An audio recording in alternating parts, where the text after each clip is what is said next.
Hello, my name is Shivnarayan Vajpayee. आप लोग देख रहे हैं फैक्टोपीडिया चैनल। आज हम लोग बात करेंगे वायुमंडल की परतें, एटमॉस्फेरिक लेयर्स।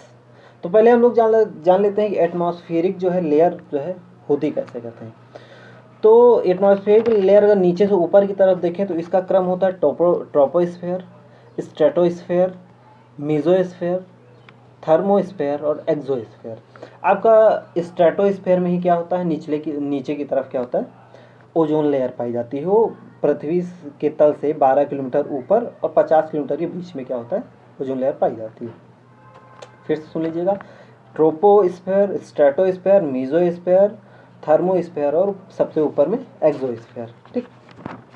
तो आज हम लोग बात करेंगे वायुमंडल की परत सिकुड़ रही है कौन सी, स्ट्रेटोस्फेयर में स्थित ओजोन लेयर। कैसे बात करते हैं। दरअसल नासा के Goddard institute for space study के डायरेक्टर जो गैविन स्मिथ हैं, उन्होंने 2016 में एक चौंकाने वाली बात कही कि जो ये ओजोन लेयर है स्ट्रेटोस्फेयर में, ये सिकुड़ती जा रही है। उन्होंने बताया कि जो CO2 है ये डायरेक्ट जाके स्ट्रेटोस्फेयर में रुकती है और वहाँ पे क्या होती है, ठंडी हो जाती है। ठंडी होने से क्या होता है, इसका घनत्व क्या होता है, घट जाता है। सर हाँ, घनत्व तो घटता है। इसका घनत्व घटने से क्या होता है, इसके अणुओं के बीच की दूरी बढ़ जाती है। अणुओं की दूरी बढ़ने से क्या होता है, ये जो CO2 है ज़्यादा स्पेस लेता है, ज़्यादा जगह घेरता है। ज़्यादा जगह घेरने से क्या होता है, अब स्पेस में जो लेयर्स हैं वो तो डिफाइंड भाई इतनी इतनी दूरी पर हैं। ये तो है नहीं कि वो उससे बोल देगी भाई आप ऊपर खिसक जाओ, तुम नीचे खिसक जाओ, ऐसा तो नहीं है। तो क्या होता है कि वहाँ पे इसका जो CO2 जब वहाँ पे जाती है तो उसका घनत्व तो क्या होता है, घट जाता है ठंडा होकर। तो इसका जो स्पेस जगह घेरती है वो ज़्यादा घेरने लगती है। ज़्यादा घेरने की वजह से क्या होता है, जो स्ट्रेटोस्फेयर होता है आपका और ट्रोपोस्फेयर, सबसे नीचे ट्रोपोस्फेयर, उसके बाद स्ट्रेटोस्फेयर, तो उसके बीच में एक लेयर पाई जाती है 12 से 15 किलोमीटर में। स्ट्रेटोस्फेयर में जो लेयर होती है 12 से 15 किलोमीटर की, वो ओजोन लेयर होती है। जब स्ट्रेटोस्फेयर में CO2 घनत्व घटता है, उसका स्थान ज़्यादा लगने लगता है CO2 को, तो क्या होता है, नीचे की तरफ धक्का देती है।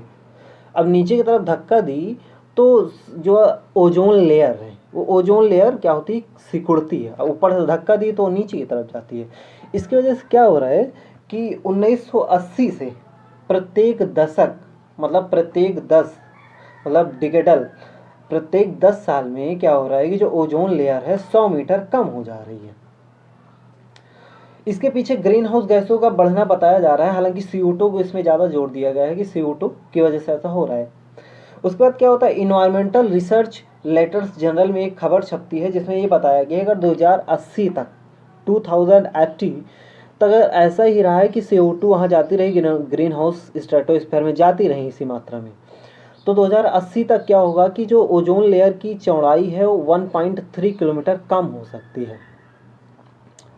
ठीक है ना। इसके कारण क्या होगा कि धरती की कक्षा में, धरती की ऑर्बिट में जो सैटेलाइट घूम रहे हैं, उनके सैटेलाइट घूमने, उनके जो वायु प्रतिरोध है, जो उनमें प्रतिरोध है, वो कहीं ना कहीं चेंज होगा। इससे बहुत ज़्यादा नुकसान हो सकता है सैटेलाइट को। चलो हम लोग बात करते हैं कि वायुमंडलीय जो परत है वो सिकुड़ क्यों रही है।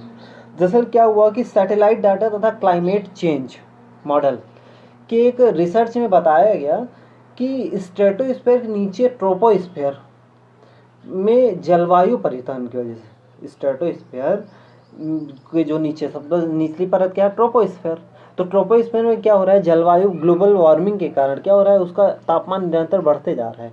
ये तापमान बढ़ने से क्या दिक्कत जा रहा है कि ट्रोपोस्फेयर के गर्म होने से स्ट्रेटोस्फेयर का जो निचला हिस्सा, मतलब नीचे जब गर्म हो गया ट्रोपोस्फेयर, तो यहाँ पे प्रेशर क्या हो जाएगा, लो प्रेशर हो गया गर्म होने की वजह से। तो ऊपर से क्या होता है, वो ऊपर वाली लेयर जो है ट्रोपोस्फेयर, वो स्ट्रेटोस्फेयर, वो नीचे आने लगती है। तो स्ट्रेटोस्फेयर जब नीचे जाती है तो उसको धक्का देती है, ओजोन लेयर को दबाती है। तो ओजोन लेयर दबती है और नीचे आती है। तो इसके क्या होता है कि नीचे आने की वजह से जो उनमें दरअसल जो लेयर्स होती हैं, उनका जो इलेक्ट्रिक चार्ज एक फिक्स होता है, अलग अलग लेयर्स का इलेक्ट्रिक चार्ज होता है। उसी के आधार पर क्या होता है, जो सैटेलाइट बनाए जाते हैं उसमें उसी के आधार पर उसमें डाटा भरा जाता है।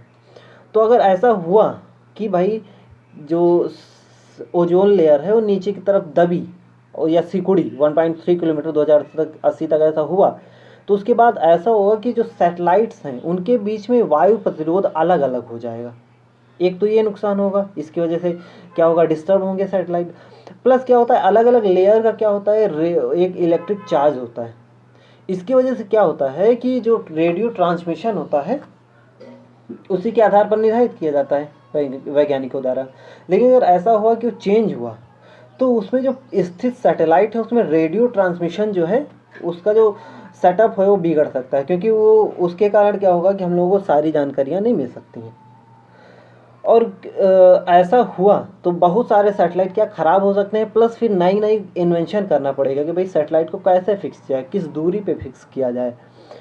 तो आज के लिए बस इतना ही फ्रेंड्स, और अगर इसके लिए नया अपडेट आ रहा है तो मैं आपको ज़रूर इन्फॉर्म करूँगा। और मेरे चैनल को सब्सक्राइब और लाइक ज़रूर कर दीजिएगा, और अनलाइक करना तो प्लीज़ रीज़न ज़रूर बता देना। Thank you.